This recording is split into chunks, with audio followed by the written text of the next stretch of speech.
How to add updates to your Roblox game. Hey there, welcome back to our channel. So to ensure your Roblox game is up to date with the latest content and improvements, you will need to access and modify it through Roblox Studio.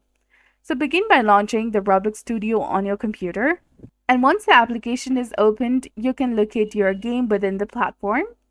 Typically, your games will be readily available in either the home section, where your projects are organized, or in the recent section, which displays the games that you have recently worked on. And after you successfully located your game, you need to open it with Roblox Studio to begin the update process. So go ahead and click on the game that you'd like to update.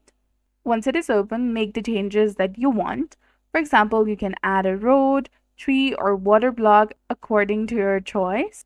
And after you've added your updates, save them by going to File in the top right and then tap on Publish to Roblox.